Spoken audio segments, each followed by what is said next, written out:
This is At the Extremes.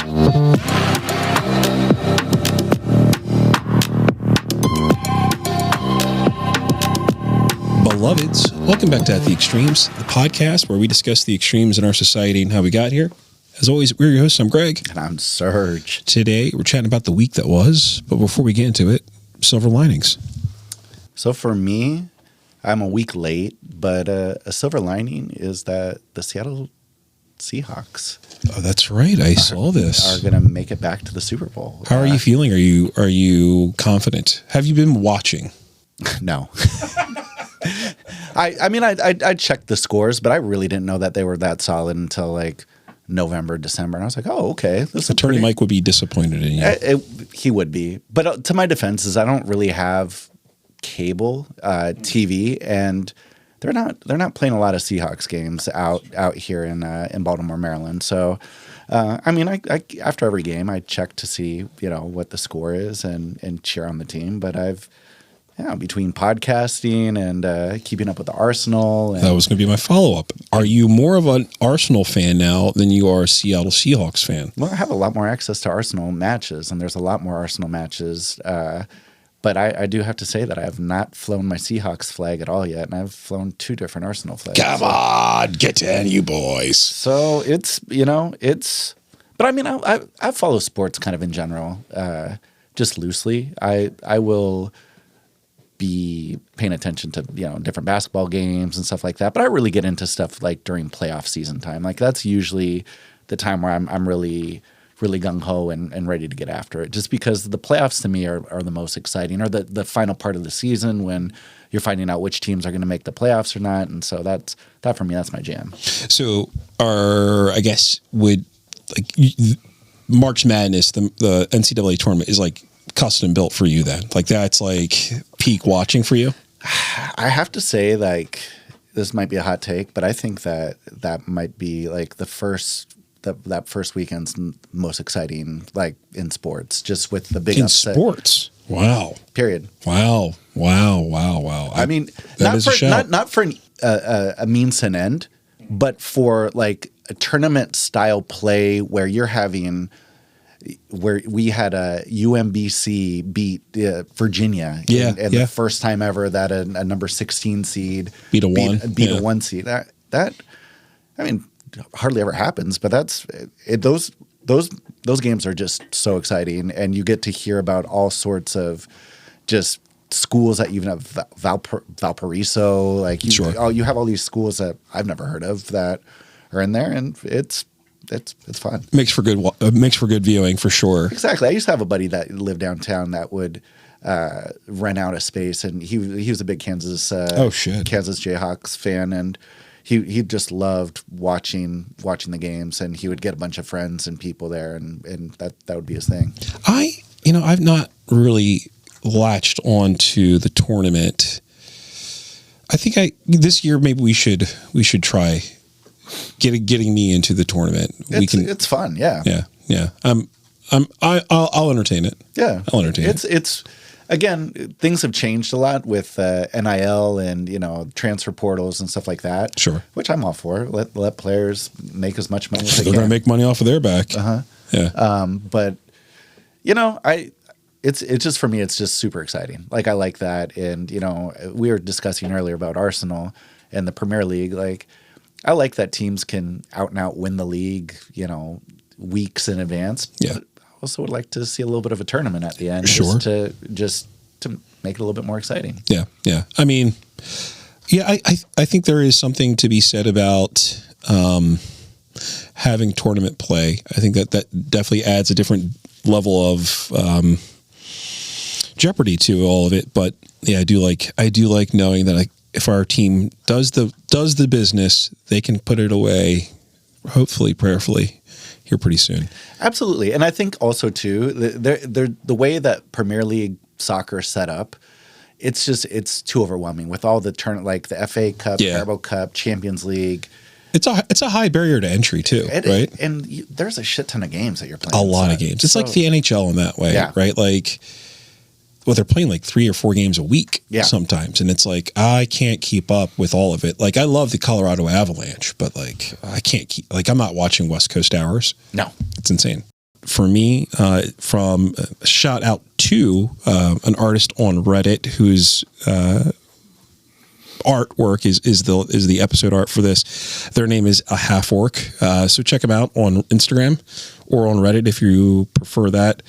But yeah, no, they reached out to them and they were very, very generous to let us use their artwork for this episode. So that's awesome. Yeah. And if you follow me on Instagram at Sergio at the Extremes, there is some of the artwork as well. Nice. Well, I didn't post it, but I'm friends with the artist. So. Oh, very good. Awesome. That's excellent. So I'll do some reposting of some art too. To let people see the kind of work that's done. Yeah, definitely go to Sergio's Instagram, go to the show Instagram account, check that out there. Let's take a real quick break. When we come back, we're going to talk about douche canoe. Douchey, douchey.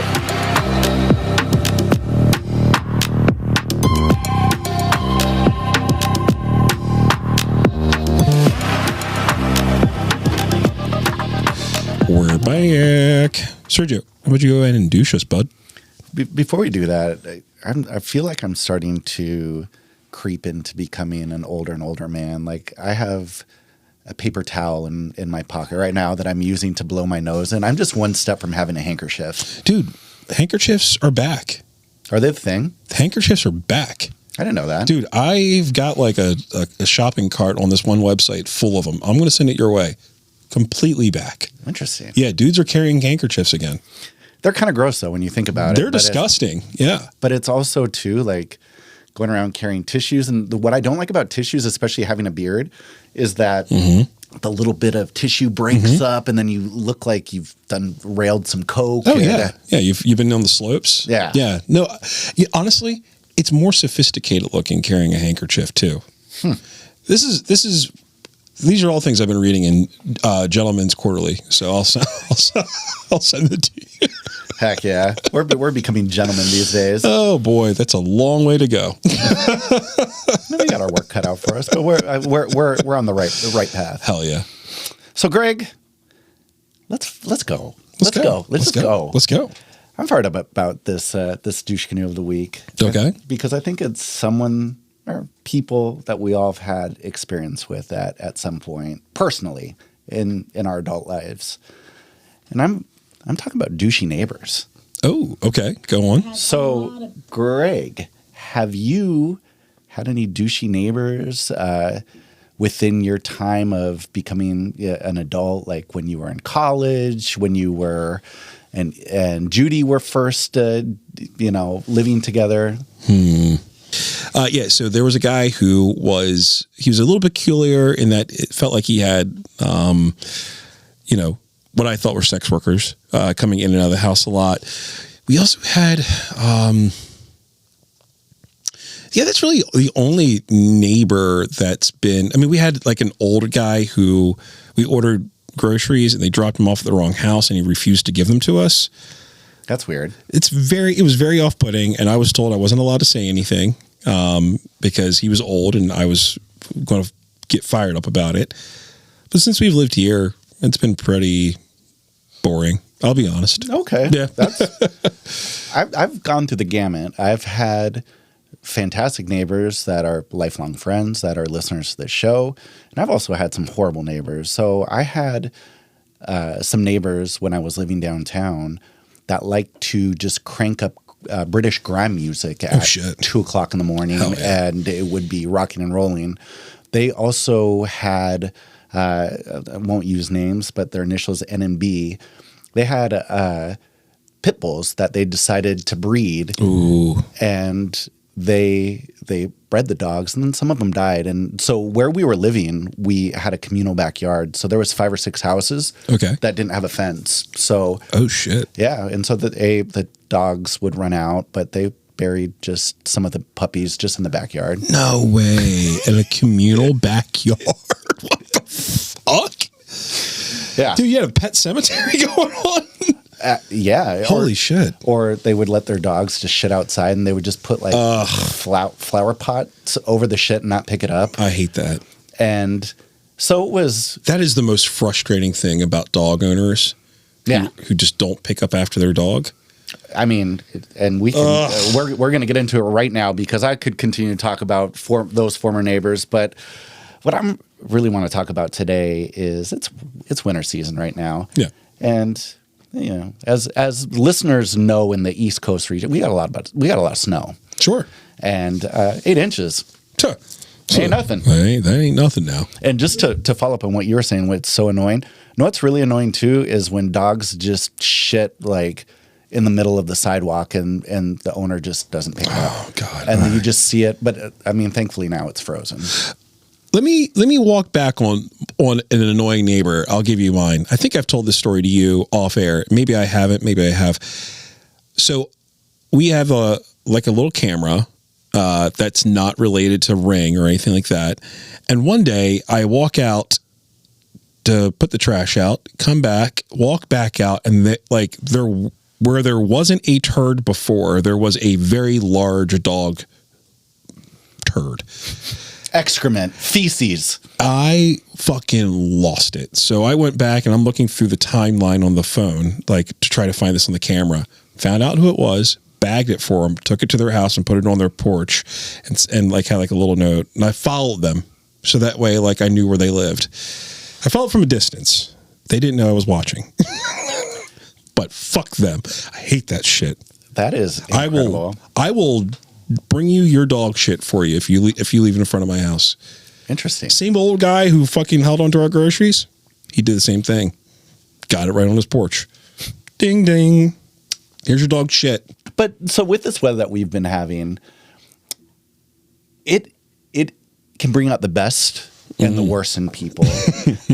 And you know, so the title of this douche canoe is Snow Douches. Snow douches. And Snooshes. so sometimes during snow instances, you have instances like this. This is the mound of snow that is the root of the problem. One neighbor saw it as an act of kindness to clear it, but another neighbor saw it as an invasion of his property. Oh, There's boy. a 3-foot section of that this sidewalk guy. that's mine. It This was Sunday guy. morning when Will Imke says he was shoveling the neighbor's sidewalk across the street, the sidewalk that leads right to Larry Meyer's house. And this kid was adamant on removing that snow. And all of a sudden, he started yelling out his window, and I just kept doing what I was doing. He came outside and was just, "What are you doing? That's my snow. I want it there." But Imke says he kept removing the snow so people could walk on the sidewalk, and that only enraged Myers. I grabbed him by his coat, and I Jesus come very Christ. close to giving him a couple punches in the face, but Why? I didn't. He grabbed me by my neck and my throat and pushed me back. Myers' The refusal reason to is even remove better. snow on his sidewalk stems from his frustration with the city of Eastlake. I'll be damned if I'm going to clean my sidewalk and bust my rear end to keep my sidewalk clean. What? When we got officials in this city that don't practice what they preach. Oh boy. Eastlake police say assault charges are You can pending turn that off now. But for Myers, but Myers Oh, sorry. so this fucking guy is angry that a neighbor is doing that because he wants the city to do it, and then he runs up and like attacks this young man because Out it of was nowhere. on his property. That is incredible.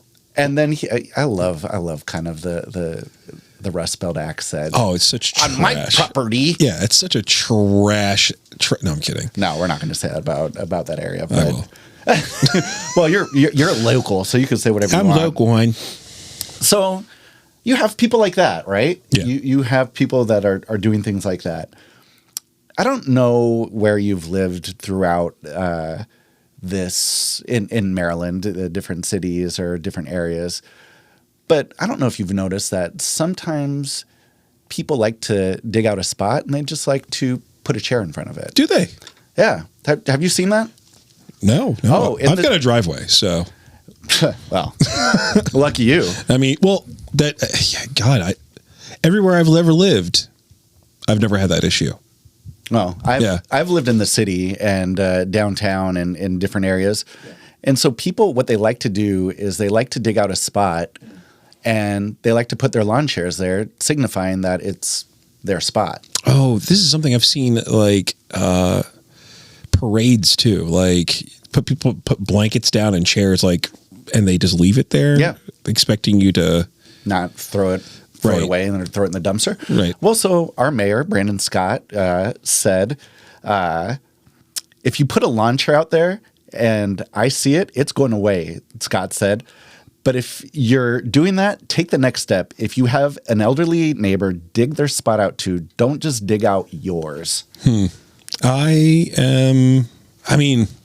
what are your thoughts about that? Like, do you think, like, because this is my thoughts, the city curb isn't your fucking spot. It's a city spot, and anybody can park there. Yeah. No, I mean, I wish I had a take on it. Like, I guess you shouldn't do that, but if you did, would you live in the city? Like, if you lived in the city, would you have a chair in a parking spot? No, probably not. No, but I mean, also, like, if someone did that, would I go out of my way to take the chair out of the way? Probably not. I'd be annoyed, but when I get out of my car, probably not. I would just circle the block again. Hell yeah. Yeah. And so those are a couple of instances of stuff that happens around here. Wait, and on your street? Is anyone doing that, or? Oh yeah. Really? Oh yeah. Are you in a battle, a lock of horns, so to speak? Well, we're gonna get into that. Oh, okay. And just a little. My bad. And a little bit. My bad. As a little bit of foreshadowing. Okay. All right. We're coloring. And then you even go to the extreme cases, and since we're at the extremes, you might have instances like this that happened in Pennsylvania a couple years ago. What starts as an argument over shoveling snow quickly escalates into violence and tragedy that leaves a quiet Pennsylvania neighborhood shaken to its core. Jesus Christ. Oh, you? Oh, me? Yeah. You? Put the shovel down. You know what? Go ahead. You know what? This is Call me, show me. So there's a dispute going on between a neighbor and a married couple. Yourself, you queer. James and Lisa Goy never really got along with their neighbor, Jeffrey Spade. Every time it snows, Jeffrey says the Goys shovel their snow onto his property. When a massive winter storm drops more than 30 inches on the Northeast in basically he goes out, pulls out like some kind of heavy machine gun and guns them down. No fucking way. And then he kills himself over fucking snow on his property. What a bunch of fucking losers. Like, what fucking psychopath. It's just snow. It's like getting angry with somebody, like, for leaves falling in your yard. Yes. Like, what do you want me to do about it? You know? Uh-oh. I feel like we're about to hear what you want me to do about it. It's actually, you mentioned that, you know, like you said, snow happens. Yeah. And, you know, when it's sub-zero temperatures that we've been having, it turns into ice. And so we're going to talk about some neighbors in my neighborhood that live very close to me. It's time to put people on notice. Let's fucking go. I mean, I'll put their address in the show note. No, I'm just kidding. So for listeners that aren't local, we had some snow. We had about 6 to 8 inches. And so basically what had happened, it started snowing and then later it turned into sleet. And so what I wanted to do was to get out there, first start digging out some of the heavier snow or a bigger chunk of the snow so that it didn't sleet on top of it. Yeah. Because it was going to be heavier and heavier. Sure. So I went out at least 2 or 3 times and cleared out the area. And then when you say the area, do you mean the drive area, like where you're parked, or? No. So I cleared out my walkway, the sidewalk in front of my house up to the next 2 houses, even to the neighbor's house. Oh, okay. And then the next day when it stopped snowing, I threw salt down and let it melt and stuff like that. And I cleared a big path. Too easy. Yeah. And so that's kind of usually my go-to. And then what I normally do is I go out and attack the cars. Like I clear out the snow around the cars. And I have an elderly neighbor right next to me on my right-hand side.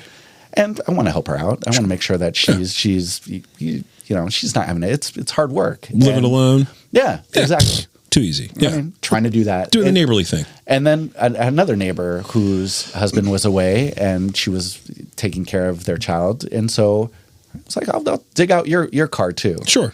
So I dug out the cars.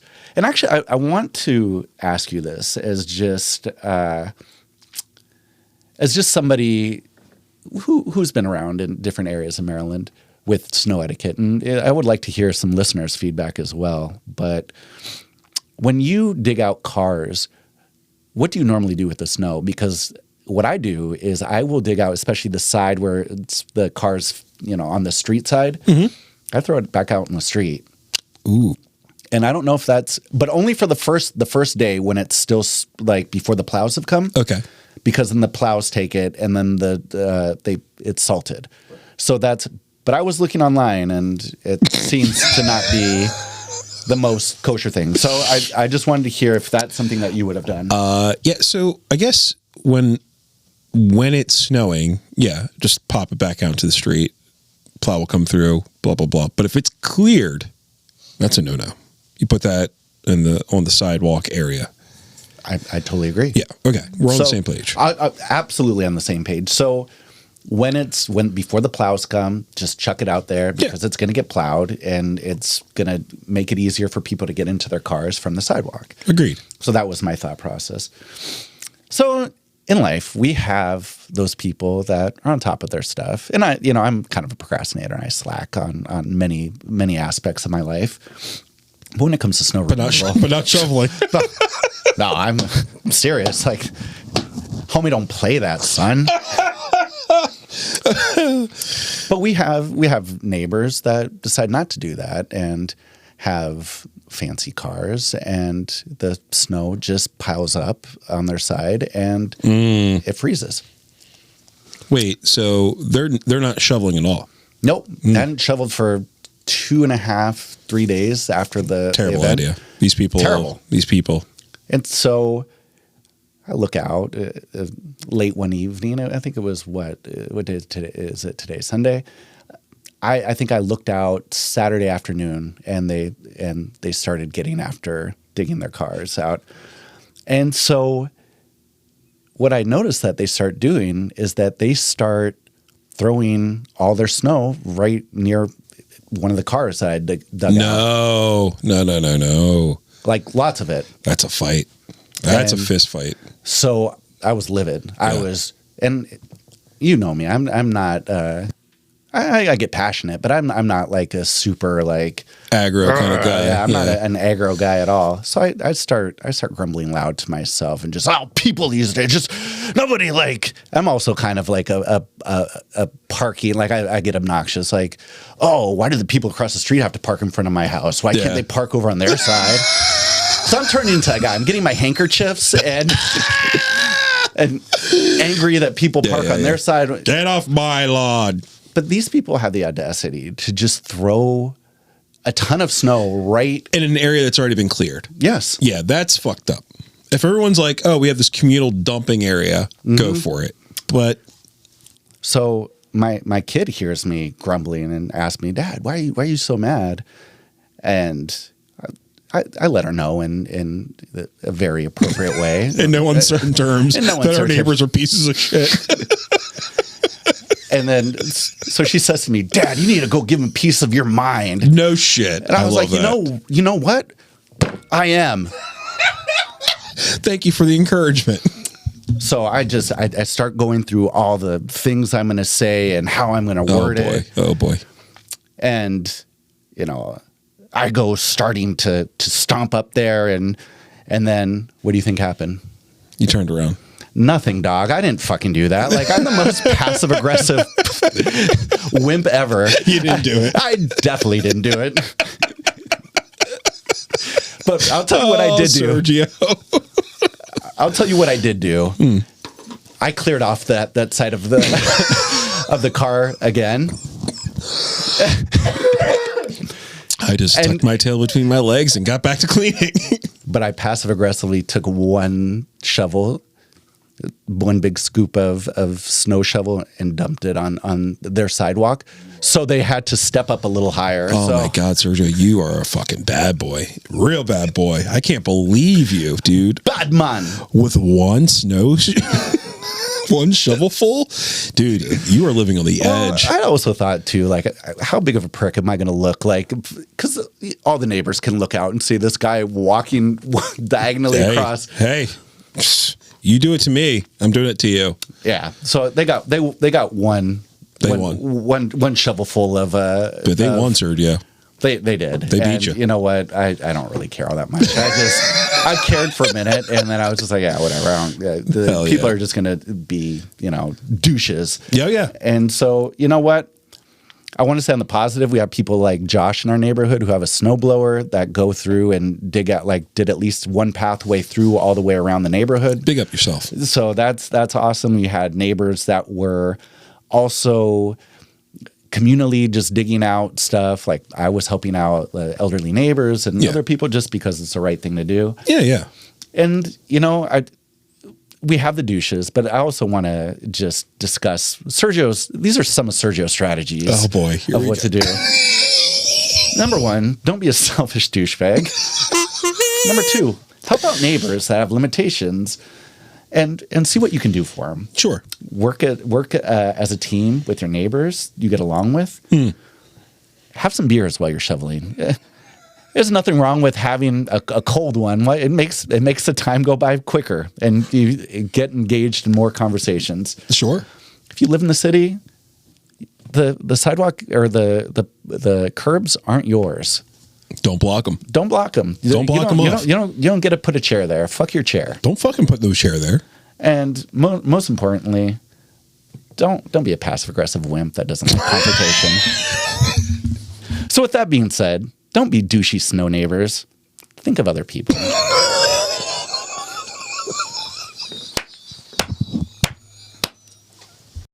You've done it again, you beautiful bastard. You've taken me on an emotional roller coaster that I didn't know where we were going, but we got there, and I loved it, every single moment of it. Let's take a real quick break, come back. We'll get into the week that was.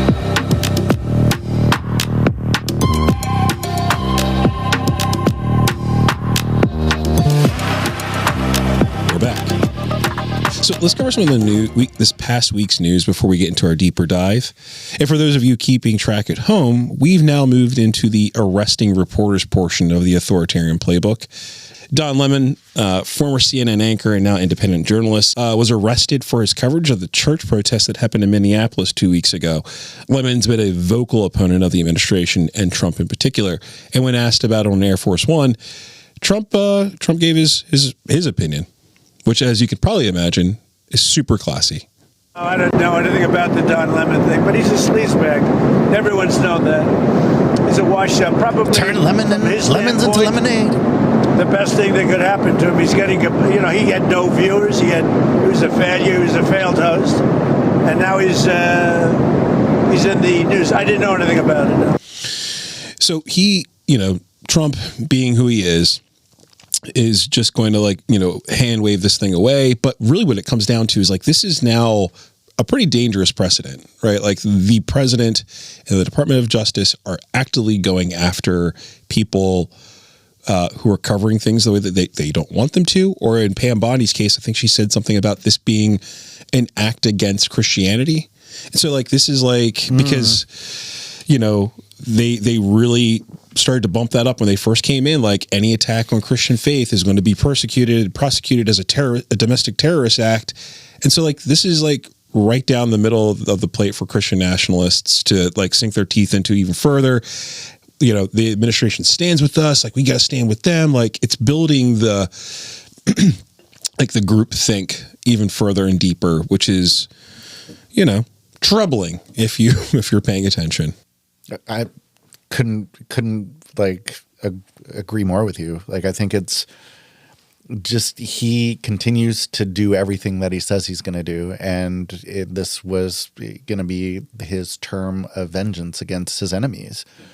And it started with the major universities. It started with immigrants, and it's now going to corporations with the consolidation of power with all the major corporations, and then now the media that have that he deems as fake news. And don't forget about when he went after James Comey and Letitia James. all of his political enemies, he's going after. It feels like the pace is just like starting to quicken. Absolutely. So it's getting scarier. Epstein Files dropped last night. We might be doing ourselves a little midweek episode at some point in time, but here's a real quick, like little snippet that I've put in our little outline here. And I would love to know who's on the to line and why it's been redacted. But the message is to blank from Jeffrey Epstein. Where are you? Are you okay? I loved the torture video. Ugh. Like, just what the fuck happened on that island? And who was a part of it, and why aren't all of them being dragged out into the middle of the street and being tarred and feathered and all the other things that could happen to them? Losing all their wealth and going to jail for for the rest of their lives. Yeah. Being dropped off on an island and forced to cannibalize each other. Like, I've got a Hunger Game fantasy in that way, but yeah, we'll leave that there. Maybe that'll be a midweek episode. Who would you put on a Hunger Games style island on Epstein's island? I mean, God, all of Tottenham. Get them fuck out of here, fucking Tottenham. And Melania dropped a new movie. Hello, just in case you weren't paying attention. Dropped on the 30th. $75 million dumped into that stupid fucking project from Amazon. That is insane. Nothing fishy there. $75 million to record a woman who could not care less about the American people. She doesn't give a shit. No. About remember the jacket that she wore? What was that? It was like when she was born in like Air Force One. It was like the green army jacket. It was like something about like I don't care about your kids or their fur. I don't care or something like that. I thought it was something like that. Yeah, I forget. I forget. But you know, it started making me think about former First Lady Michelle Obama, like Harvard educated attorney, right? Surpasses Melania Trump by like the factor of 10 on just about everything else that she's ever done. Dynamic speaker. Turns out Melania really appreciated that speech because she fucking borrowed it like word for fucking word. If you remember, do you remember that? No. Oh, dude. So like it was like I think it was 2016. It may have been 2016 or 2020, but she was giving a speech to the RNC. I think it was RNC, and she essentially like her acceptance speech, like as like the first lady, was word for word copy of Michelle Obama's. No way. Yeah, yeah. I can't even blame ChatGPT for it. It was before that time, yeah. Miss Obama, she wanted to teach kids how to grow food and like take care of themselves and their bodies and like have a healthier diet and healthier lifestyle.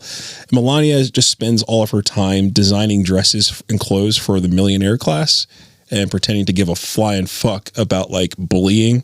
Like the Be Your Best campaign. Remember that? That was like her whole thing. Like she was like, as Trump was talking about how Ted Cruz's dad shot JFK. Hell yeah. She's talking about how we should be anti-bully. Like, it's like, get the fuck out of here. How ugly his mother was or his wife was. Yes. God, Trump was talking mad shit to Cruz and he did nothing. Nothing. He was basically like the Sergio.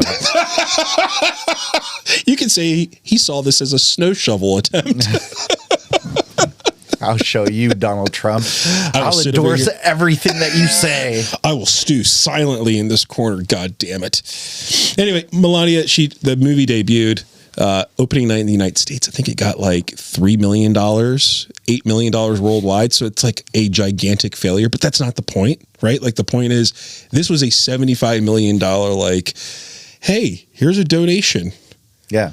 To the Trumps. Like, here's something that my wife wants a documentary about herself and advertise it, do all this so that you can be the biggest conglomerate of the superstore, whatever you are in the world. Yeah. Get my wife on screen and like, maybe I'll look the other way. Yeah. I mean, that's really what it comes down to, right? It's almost like paying protection money. Yep. I think Raw Story put it best when they said, quote, "This is a celebration of wealth. Think about Trump's inauguration. Its attendant billionaires, Tim Cook, Elon Musk, Zuckerberg, Bezos, a who's who of obscene male wealth, all nuzzled beneath Melania's alien hat. like that black brim hat that she wore, like she fucking like Michael Jackson wannabe. Melania has never given a rat's ass about MAGA masses. She doesn't campaign in red states. She doesn't shake hand at diners.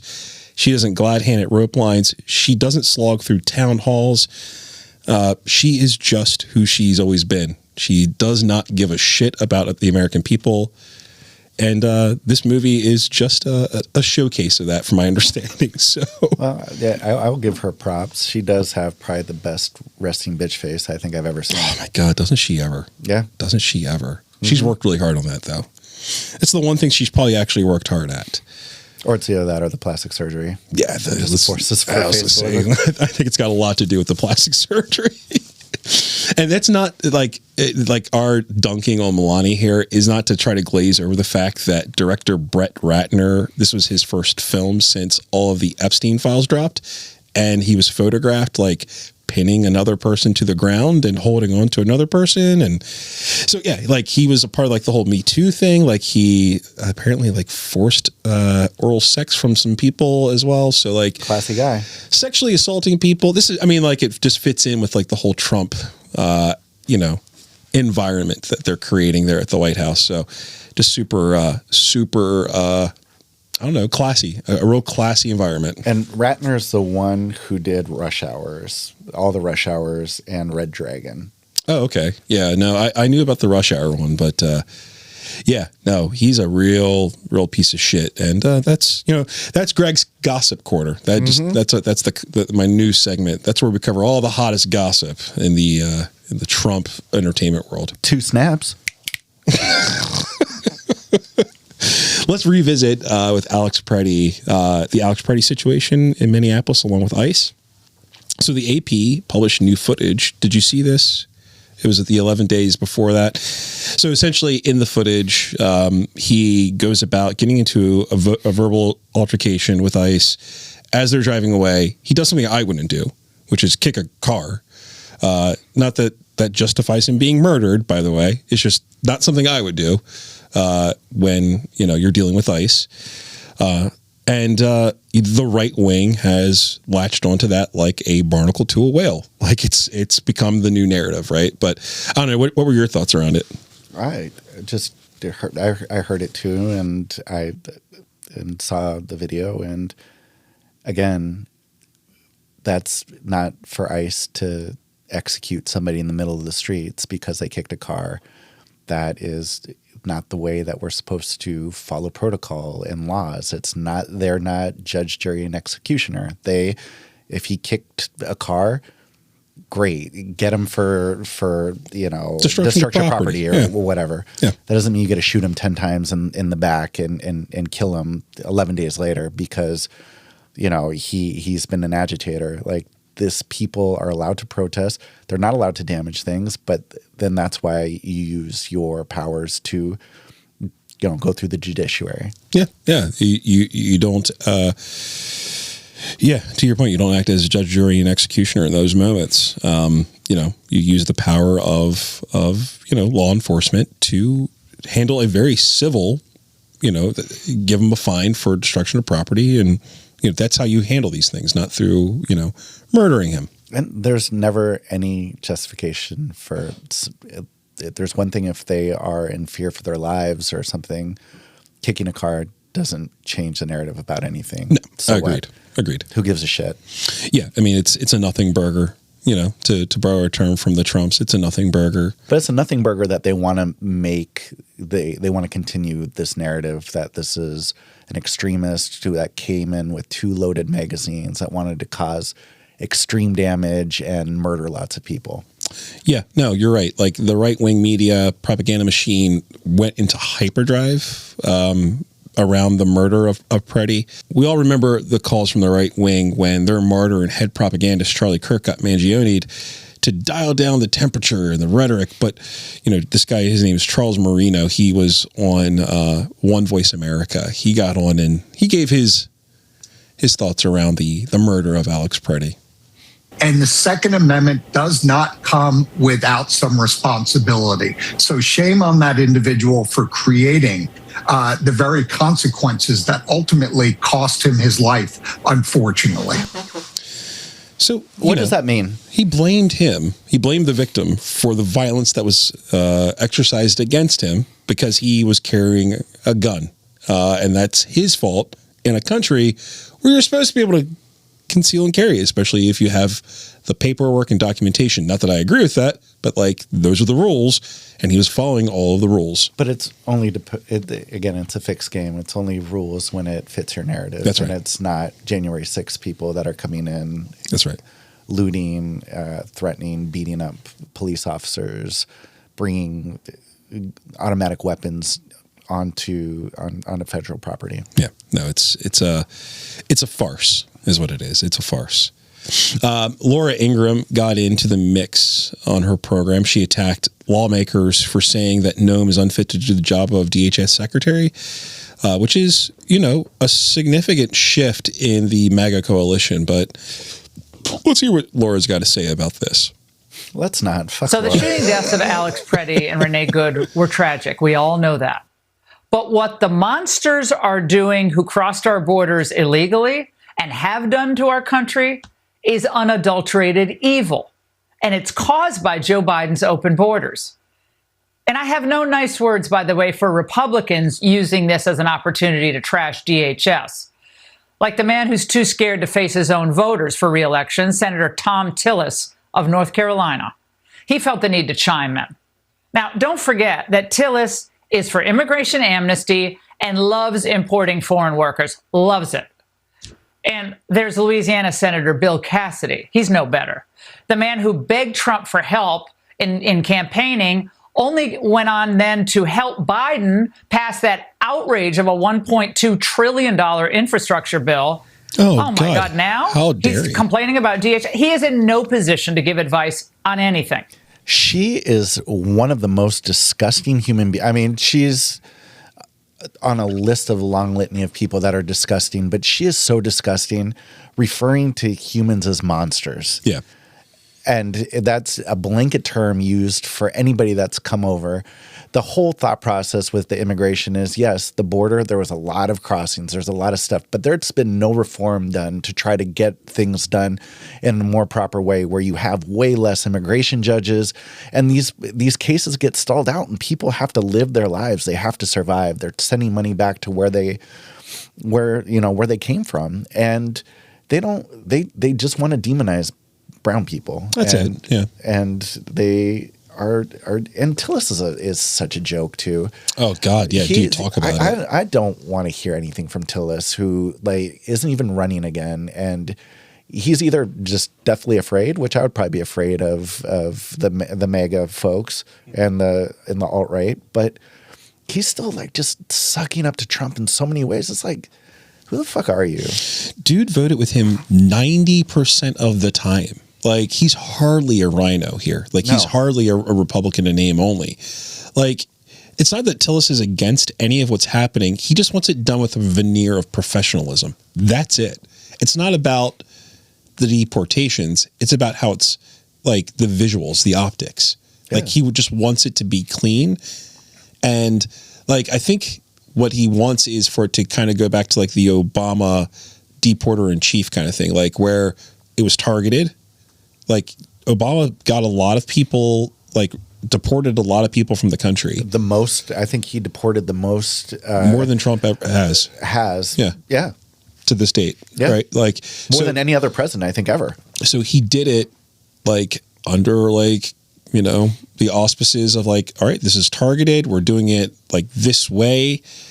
Even if you disagree with it, at least it wasn't this violent exercise from the state. And we can have a different conversation around immigration and all that. But I think that's what Tom Tillis is looking for, not what's happening. I don't think that he gives a shit. I just think he doesn't want the optics to look bad for the Republican Party.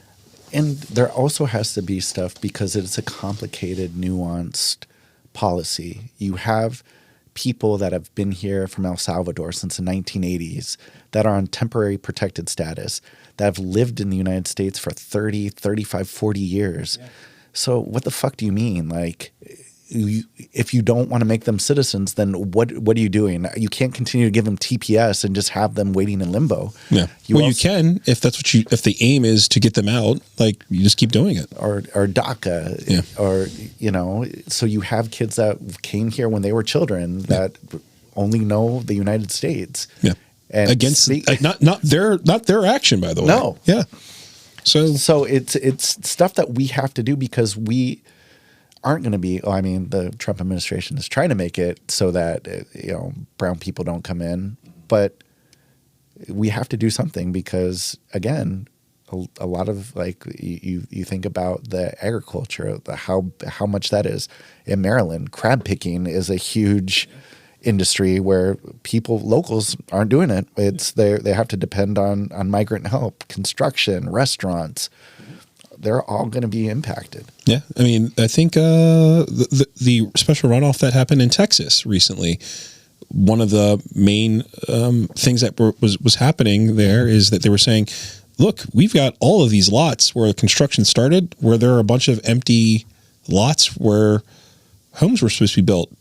And we don't have the workforce that we once had. And so how are we supposed to fix the housing market now? So in that special election runoff, it's like a 30-point swing to the Democrats from Trump when he won it. It was a county that he held. So it's going to come home to roost eventually. At some point, but what I worry about is that it's just going to be Trump will get he's getting just stupid rich now, and he's going to take glory for all this, and then it'll just go back to the blame everybody else. And so he'll have this moment of expanding the United States, being the toughest ever on immigration, stopping all these wars, even though it's all been bullshit, and kind of cementing this legacy, even though it's a falsified legacy. Big time. I guess the whole thing with Laura Ingraham there is that if you fall outside of what the extremist wants, you're labeled milquetoast. You know what I mean?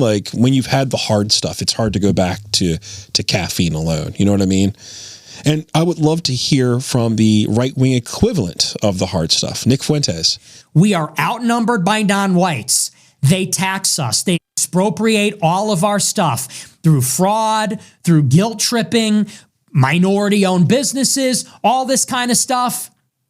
Fewer white people, fewer producers, more extraction means eventually there's no more wealth. And one day your grandkids wake up, they're a minority in a country that hates them, blames them for all the problems. And when they can't take any more stuff, they're going to enslave us and take our lives. That's the alternative. And you feel bad about this race trader? That's what they are. You feel bad about this lesbian poet and Alex Pretty, the male nurse? You feel sorry for these race traders that laid down their life in defense of this scheme? You can't plead ignorance. They're in their late 30s. Renee Good was 38. This guy was 37. What is the excuse? These are not college kids that got misguided. These are not college kids that don't know any better. They're not horrible human beings and big piece of shit. These are full-grown adults. We are in the post-COVID era. We are thoroughly in the Trump era. If you don't get it at this point, he is the hard stuff for the hard right, dude. He is black tar heroin. He is. Yeah, no, it makes me listening to Nick Fuentes speak about just about anything is so infuriating because of how much hate this guy has for white folks who see it as a problem that we're dealing with this stuff, and he just thinks of them as race traders. It fires me up. It fires me up too, and I've got quick gut reactions, but then I also know how performative it is because it's also a way to get that kind of reaction from you and me, the likes of us, the libs, and the majority of people. I hope that the normies. I would hope to say that a majority of Americans do not agree with what Nick Fuentes is saying. I'm You're right, blissfully ignorant, but that's what I have to feel inside because I I don't know if I could handle it if a large swath of the country felt like he does. I mean, Tucker Carlson's mainlined the guy. You know what I mean? Like, he's made him mainstream. There are a bunch of other podcasters that have had him on. Fuentes has been to dinners at the White House. At Mar-a-Lago. You know, I think that, you know, it's good to hope, but I hold no optimism there. Before we move on to our break, I would love to step back and posit a conspiracy theory there real quick if I could. So to support my theory, I would present to you some evidence, a video of Tom Homan. Tammy. Tom is the administration's border czar and thus the mouthpiece for the administration when it comes to all things border related. And these people who want to say follow ICE, and film ICE, you know what? You can protest. They have that right. But when you cross that line, and we've proven it, if you interfere or impede or assault an ICE officer, you will be prosecuted. And one thing I'm pushing for right now, Laura, we're going to create a database. Those people that are arrested for interference, impediment, assault, we're going to make them famous. We're going to put their face on TV. We're going to let their employers in their neighborhoods, in their schools, know who these people are. Because as you said, a lot of these people, they say they're taking time Tommy off with your protest. $50,000 cash and kava bags. But you know what? Also, Tom Homan is a career bureaucrat because he was the border czar under Obama, right? Yeah. So he's been in the game, and at least he's not saying like everybody's domestic terror. I mean, this again, small like woo victories that he's not doing all that. But like looking at him, he just looks like a thug. Yeah, he does. He does. He looks like somebody that likes to fight, and if you came up, he would. He looks like just a mean bouncer. He does. He has that look to him. Coming off of last week's episode where we discussed the surveillance state, ICE, Palantir, Amazon that they're all building out, I don't think it's too disconnected from reality for me to say that Alex was in a database because Tom Homan just said, we're going to put you in databases. There's people who are fighting against ICE. We're going to put you in a database. And because we're seeing just how untrained and violent these agents are, could they have been tracking Alex? You know what I mean? Well, like, especially if there was video of him 11 days earlier kicking a car and spitting towards ICE. Yeah. I mean, these guys were highly untrained, highly violent, highly unpredictable. Like, it would not surprise me to find out years from now that they were out to exact some kind of revenge. Absolutely. And also to even piggyback on that further is that there's no kind of safeguards. They're basically allowed carte blanche to do whatever they want. And there's not going to be any repercussions for doing any of the beating up, killing, and maiming of people. Yeah, no, not at all.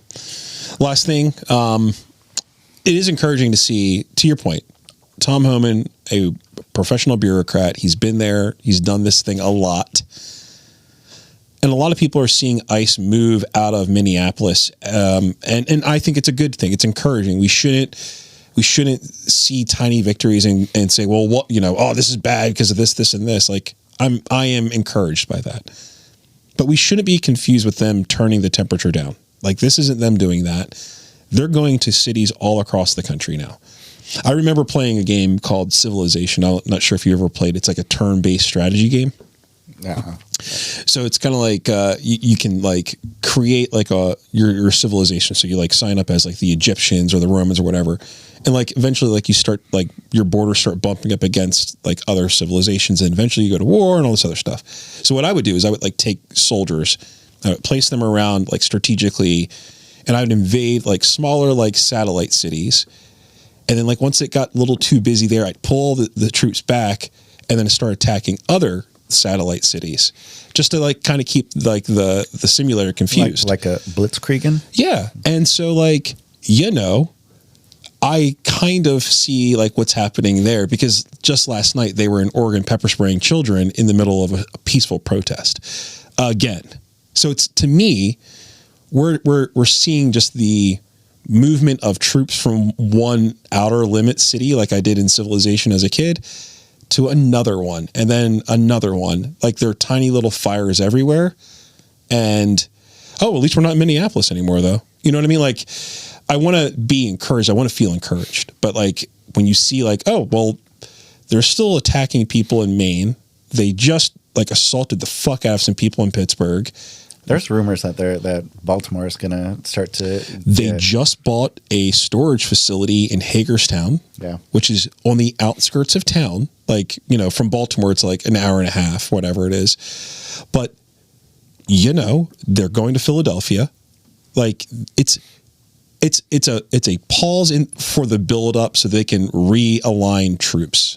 Well, and I just wonder now with this really failed operation that they had in Minnesota and the awful press that they've gotten, that now they have to are going to go back to the drawing board and do these smaller operations that aren't as invested, so that they can continue to terrorize people, but on a smaller scale that doesn't get that kind of negative media attention. Exactly. All right, well, let's go ahead and take a real quick break. We'll come back. We'll keep on going, man. We got a lot of fun stuff to talk about.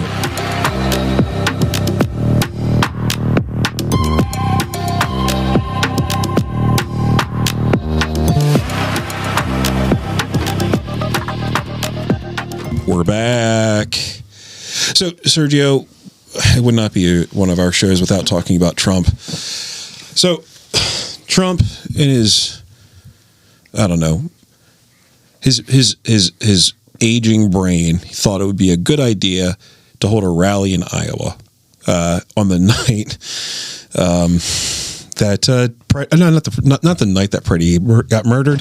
That was when Melania had her showing of her movie. Sorry. Oh yeah. I got my timeline mixed up here. But anyway, so Trump reads the temperature of the country. He's like, you know what they need right now? A rally. We need a rally. We need to do this. Because he's a man of the people, a man who gets what the people want. You hear him speak in a half-filled stadium about how good the economy is doing for farmers, which I don't know if you've seen any of the polling recently, but it's pretty bad for him when it comes to the farmers. But well, he's suing the polling, so. Yeah. Well, doesn't he? He's also suing the IRS for like $10 billion or something like that, something absurd. I don't know. Anyway, so he before he waddles his fat ass up onto the stage, he sat down for some local diner in Iowa with Will Cain on Fox to speak about Renee Good. About his parents, but I know her parents were big Trump fans. Makes me feel bad anyway. But I mean, I guess you could say even worse. They were tremendous Trump people, Trump fans, and you know the daughter was, she was. I don't know if you could say radicalized, maybe not. I don't know. But I hate to see it. I hate to see that. I don't like to make my fans sad. I hate when they're sad. I only like when you're happy with me because my dad hated me growing up, and I get that now. No, I mean, he only feels empathy if you like or him. One of his people. Yeah. It's a transactional relationship with him. It's nothing that we haven't noted before, but it's just so explicit. I feel bad that she died anyway, but the fact that her parents are Trump fans makes me even sadder. How the fuck do you operate in the world like that? He does a very good job of it. He really does. Doesn't really give a shit. He does not give a shit. I don't think he. I was reading a piece, I think it was Mother Jones, and they were saying this is literally the culmination of I could stand in the middle of Fifth Avenue and not lose a single supporter. Yeah. He's proven his claim. He's having people similarly executed and no problems. And now since it's a presidential duty, there's not going to be any kind of responsibility. At all. Ever. At all. There are things that are pretty consistent in this world. Broken clock is right twice a day. You got to pay taxes. You're going to die. These are things that are pretty certain. But there's one thing that Trump is on to here, which is what makes him right, is that a lot of what's going on with the SS being deployed across our country is actually to distract from the corruption. And I think he's right here. What's going on with respect to Minneapolis, with what's happening with all the hoopla. All the people don't talk about think it's a distraction. I've said it from day one. It's a distraction because what you don't see is that we have hundreds of accountants from Todd, and from all of the different people. We have hundreds of accountants going over everything that's happening, and we're finding fraud on top of fraud on top. Like, what is he even talking about? I know he's talking about the Minnesota fraud from COVID. Yeah. So I know he's talking about that, but how are you in your right mind going to say that two people being murdered is a distraction? I would definitely argue that it's a distraction from the Epstein files that got released while everyone was asleep on Friday night, and to the tune of him being mentioned about being a part of sex parties. Yeah, I think I'd definitely say that's a cover up to cover up some corruption, you piece of shit.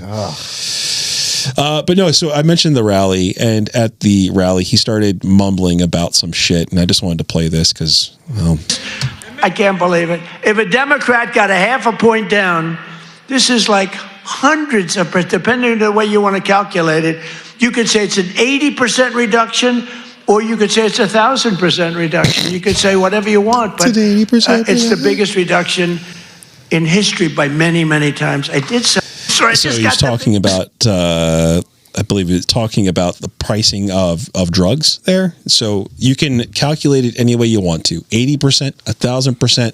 None of it is actually real because it's not actually happening. They're all percentages. Numbers aren't real, folks. He's just a lunatic.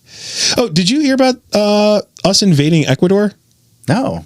Yeah. So ICE went about invading the Minneapolis consulate for Ecuador over the week, and let me pull up the video clip for you here. This is the customer from Ecuador. Relax. Okay, relax. I did not enter. No. If you touch me, I will grab you. If you touch me, I will grab you. You can okay. Okay. You can okay, but don't touch me. Okay. They are lawless. They are breaking rules and laws everywhere they go. Everything that they do is illegal. They're terrorizing the community that they are in, and they're dumb. Yes. They don't know the laws. Was it a big chunk of the recruits weren't able to pass open book tests that had criminal backgrounds themselves? So we're like hiring goons to dumb goons. Yeah. To just run around and play cops. It is astounding. It's astounding that not more people have been killed. It really is. You would think with how poorly trained they are, how dumb they are, and how aggressive they are, you'd figure there'd be a lot more murders. But just a reminder, we're just starting. This is February. Yeah. We've got plenty of time to go. We got 3 years more of this. Oh. Yeah. Trump had some words to say about Alex Preddy and his murder by his army that he's hired. Listen, the entire country is talking about what happened this past weekend in Minnesota. You've already spoken about it. Everyone watching has seen the video. Everyone has an opinion. I'm curious what you thought when you first saw that video. Well, I think the whole thing is terrible. I don't like the fact that he was carrying a gun that was fully loaded and he had 2 magazines with him, and it's pretty unusual. But nobody knows when they saw the gun, how they saw the gun, everything else. Bottom line, it was terrible. Both of them were terrible. The other... unrelated. Yes, they did. There was video of it where he was disarmed and then was executed 2 seconds later. Yeah. Unrelated to all of that, just want to play this video for you. I don't know of any peaceful protester that shows up with a gun and ammunition rather than a sign. How rich is it that she is showing up to the scene of a protest with a legally owned weapon should be grounds for a person's death, execution at the hands of the state by the same party and the same administration that praises Kyle Rittenhouse. He's a really good young guy. He's 18 years old. He should never have been put through that. That was prosecutorial misconduct. Isn't it good that a 17-year-old kid who was raised by a single mother made good decisions and decided to be a positive force in his community? We want to promote the types of virtues that exist in Kyle Rittenhouse. I have to remind people, do you remember what you were doing when you were 17 or 18 years old? This kid's whole life's ahead of him. He's now a free man, thankfully, because due process actually worked. So, yeah. I don't know. I don't know what to make of it, man. I don't know what to make of it other than like the hypocrisy, the gaslighting, the lies. Like it is consistently consistent. You know, it's just consistently inconsistent for their cause. Yeah. They don't care. They're all about the gaslight, and they don't care if it's. They don't care. They don't care what they're saying. They'll say whatever they want to your face, and then they'll change tune and act like they didn't say the first thing. It's really, yeah, I don't know. Like, so when he was taking at a gaggle of reporters outside of the, what is it, the Air Force, not the Air Force one, but the Marine one, the helicopter that he flies around in, he was asked the question about the Second Amendment. And what he said is, with that being said, you can't have guns. You can't walk in with guns. You just can't. You can't walk with guns. You can't do that because it's a very unfortunate incident. And like a lot of the people on the right have been saying like, oh, this is him signaling like, you know, you can't show up to protest with guns, and like we're no, like, you know, Second Amendment, where God gave the right to have guns. So if he goes against that, then, you know, we're against him, kind of thing. And it feels like there's like kind of, I don't know, maybe this is like green shoots, but it's really interesting, the NRA's tweets and responses to yeah, we all talked about that last week, I think, right? Yeah. And so again, I wonder how far people are going to drink the Kool-Aid and not start to question if their government's gonna or not gonna take your guns away from you. Yeah, because I mean, what do they say? Like the Second Amendment is there to protect the First or whatever. Like that's what gun rights guys say, and so it's like if they're coming for the Second, I mean, they've already come for the Fourth, the First, definitely the First. So like if they go for the Second, like are these people finally going to wake up? The 14th too. I mean, well, the 14th, they want the 14th bad, you know. They want the 14th. They want it all. They want it all, folks. They want it all. And what we want is to take a real quick break. We're going to come back and we'll get to the main story for the week. Bye.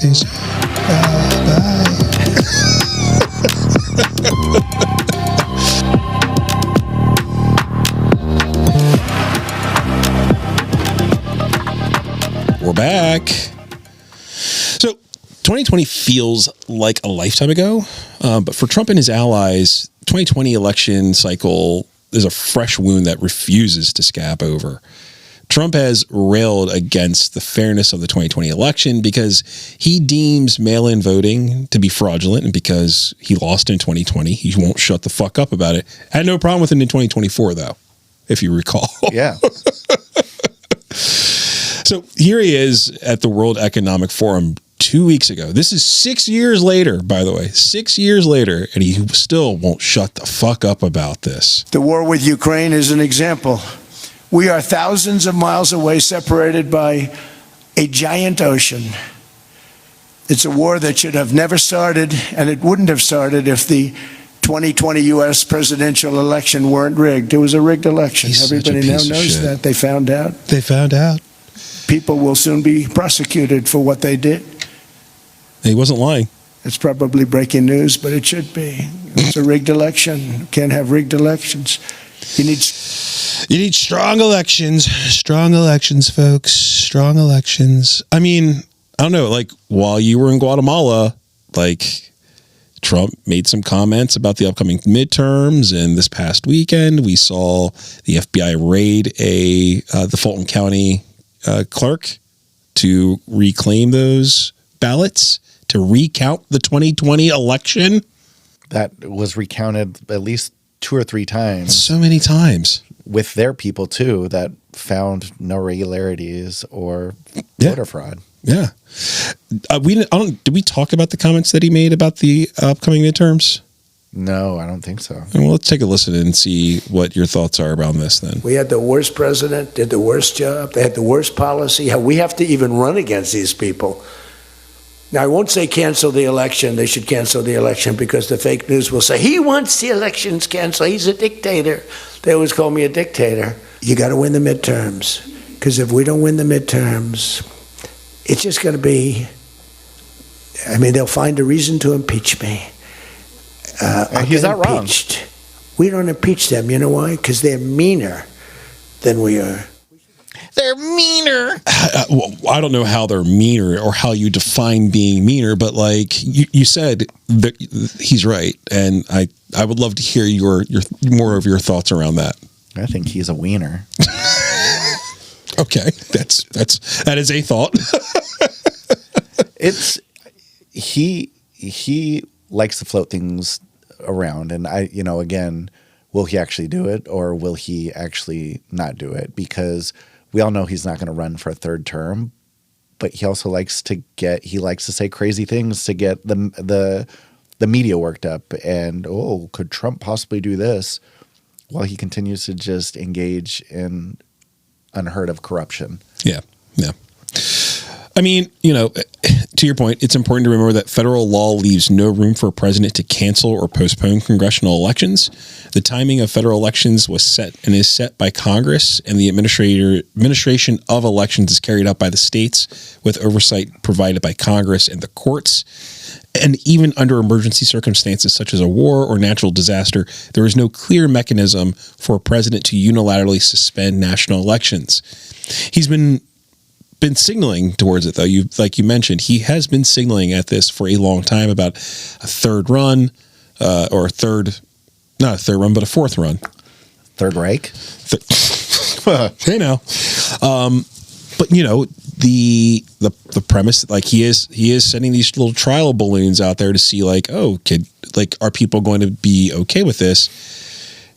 And I think there is a very strong contingent of people out there who, fully are fully baked into this that would love to see that again. But I don't know. He's been against open and fair elections for a really long time now. Before the 2016 election, Trump was laying the groundwork for the election being rigged and those election conspiracies. Poor Bernie. He looks so upset. You know what? He made a mistake. He shouldn't have made a deal. Sometimes he lost. First of all, it's rigged. And I'm afraid the election's going to be rigged, I have to be honest. Because I think my side was rigged. If I didn't win by massive landslides, think of what we won in New York and Indiana, California, 78%. That's with other people in the race. But think of it. I hear more and more that the election on November 8th, can you believe we're almost there? This started on June 16th of last year.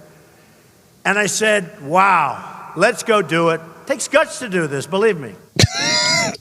You have to have a big penis too, folks. He has been talking like a fucking moron from day one, but he started doing this conspiracy stuff in 2016, and 2018 was no exception. A lot of times it doesn't matter because in many places, like California, the same person votes many times. You probably heard about that. They always like to say, that's a conspiracy theory. Not a conspiracy theory, folks. Millions and millions of people. And it's very hard because the state guards their records. They don't want to see it. So we have a lot of things going on, but a lot of things are being straightened out. So, 2020, 2024, you get the vibe. He is anti-democracy. He doesn't believe that voting should happen unless, of course, he wins. And guess what? He's back at it again for this year's midterms. In August of 2025, Trump met with Zelensky, the leader of Ukraine, at the White House to discuss peace negotiations and security guarantees for Eastern Europe. During that public-facing portion, the president of Ukraine and Trump took questions. And it seems to me that the only thing Trump took away from that conversation is that if you're at war, you don't have to have elections. Real quickly, upon peace, God willing we get peace, are you open to holding an election in your country? Yes, of course. We are open for election, yes. We have to do safety circumstances, and a little bit we need to work How much fucking gold plating there because is. during the war you can't have elections. So trashy. It is such a trashy fucking building. Security we need the People's House has never looked so we bad. need a truth, yes, everywhere in the battlefield, in the sky, in the sea, to make possible for people to do democratic, open, legal elections. So you say we are ready. during the war you can't have elections. So let me just say, it's like the hamster wheels turning in his head. He's like, oh, so you say you don't have to have elections if there's a war, right? Iran. Well, and with Tom Homan referring to deploying agents in American cities as, quote, operations and putting them, quote, in theater, which are terms synonymous with being in war zones, I'm not confident that Trump won't do his best to fuck with these midterms. Oh, there's gonna be some shenanigans, to say the least. Yeah. In the New York Times piece from just a little bit ago, Trump said, quote, "It's some deep psychological thing. When you win the presidency, you don't win the midterms. When you think of it, we shouldn't even have elections." Like, he's saying these things over and over and over again.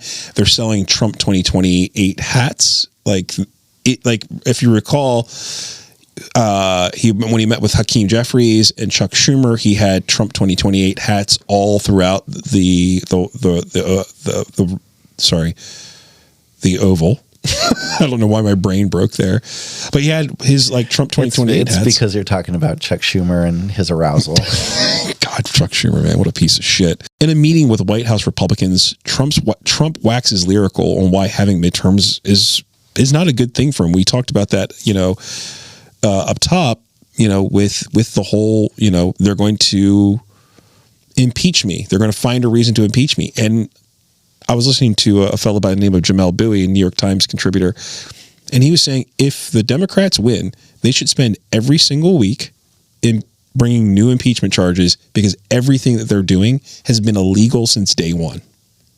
It is the most illegal presidency. It's the most fraudulent presidency we've had in modern times. He's doing the Trump hands, folks. It's so incredibly legal schmiegel. But just this past Friday, Trump, he said a couple of things. He says a lot of things, but he said the best things, the smartest things, folks. They give tax increases. I don't know how they get elected. They get elected because they cheat. You want to know the truth?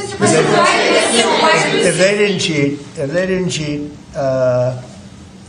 they'd have no chance. They have horrible policy, transgender for everyone. They have the little thing about open borders so that the world's prison population and mental hospitals can be emptied into our country. He is obsessed with a mental health institution. Men playing in women's sports. Obsessed with it. Roger, are you a fan of men playing in women's sports? Only as a bettor. You'd like to bet. I don't bet either. I don't bet either. You're not a big fan. I don't think so. No, I don't think so. I don't want to get him in trouble, but let's get him some Ozempic. They say it's an 80-20 issue. I think it's it's he is laying the groundwork for this to go sideways. And if you hear the mouthpiece KKK Caroline, she's out there talking about hand waving it away. He was joking. He's just joshing. Mike Johnson, the Speaker of the House, has also said, "Oh, I don't think he's being serious." Why aren't people taking this guy seriously? Especially when you have the real man behind the curtain, Stephen Miller, who will do everything in his possible and to stay in power, dude. Fuck. Yeah. He doesn't give a fuck. He doesn't care at all. Let's go ahead and take a real quick break. When we come back, we're going to wrap up this episode. We're bringing it on home. Yeah, baby.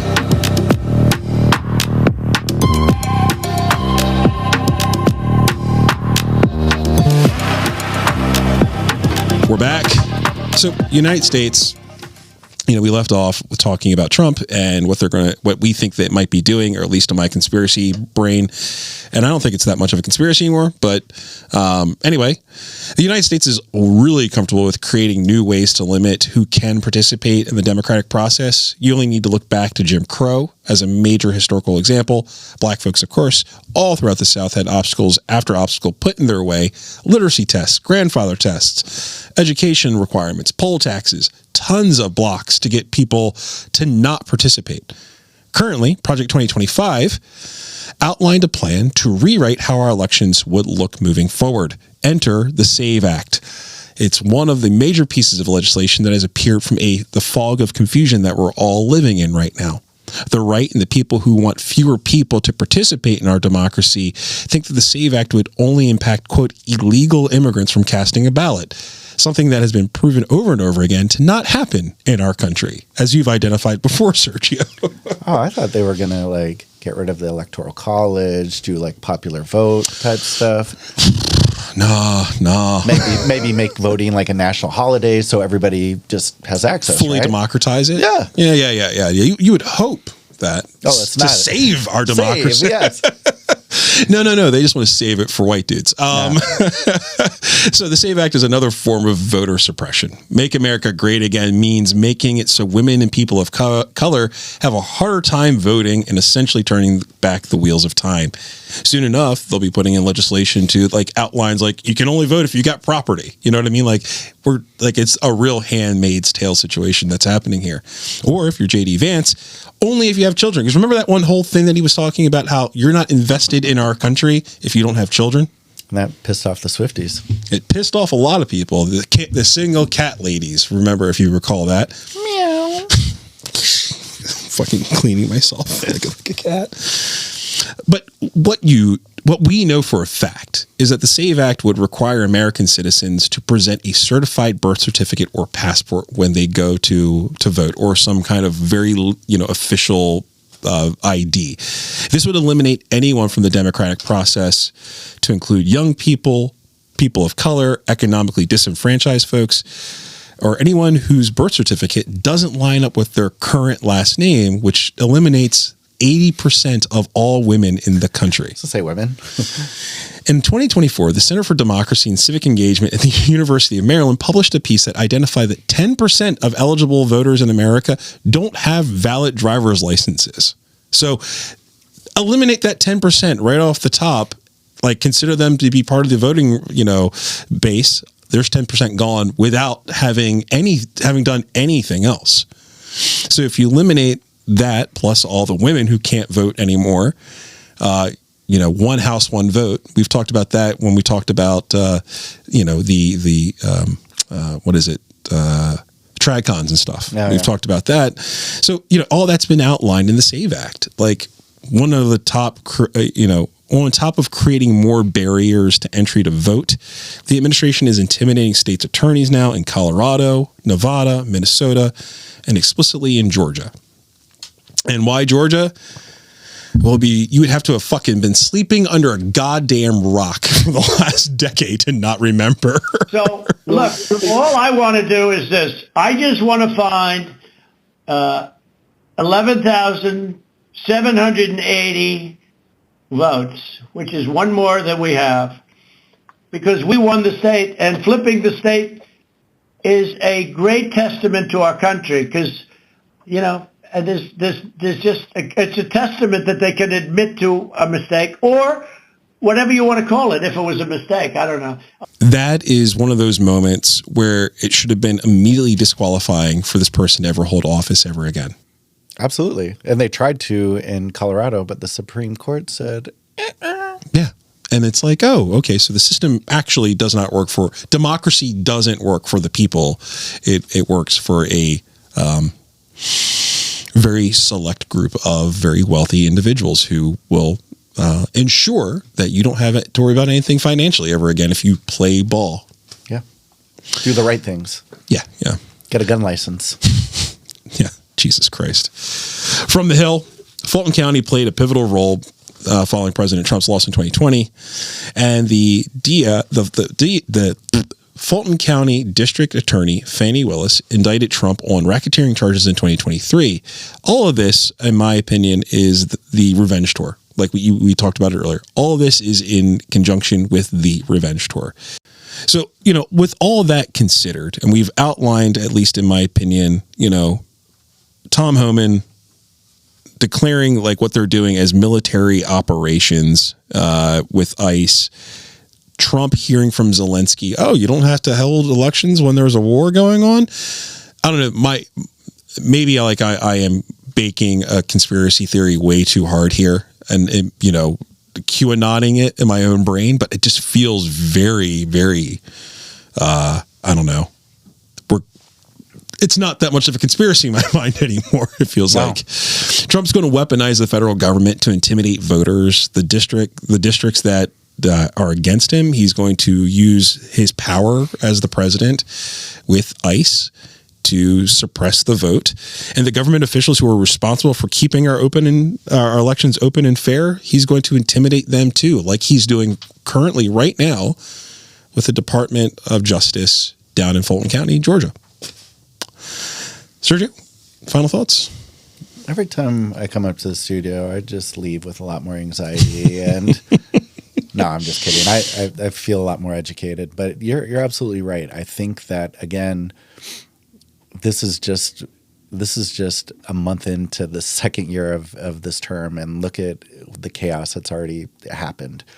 Already with our international involvement, what's going on at home, and you, like you said earlier, you have to be living under a rock or just completely naive to think that the 2026 midterms are going to go on without any kind of interference or any kind of hitch. They're going to start to ramp up with their rhetoric when it comes to the elections, and we're going to see just more and more ugliness coming from this administration, and it's going to be really scary. I want to bookmark this episode and come back to it in like July and see just like how like toxic all of it is. 6 months, like a 6-month follow-up or whatever. Yeah. Like I feel like a lot of the stuff that's been floating in the background, voter suppression wise, the SAVE Act, this floating of this balloon of like the third term and all this other shit, like, or utilizing the Insurrection Act too. So like that might not be a foreign war, but to be able to say that we have ICE in all these different areas, and so this is insurrection, so we can't have elections because there's too much unrest going on. I think they're banking on somebody to commit some kind of political violence in these protests so that they can have their money shot of just complete control. I think that maybe it's a conspiracy too far stretch here, but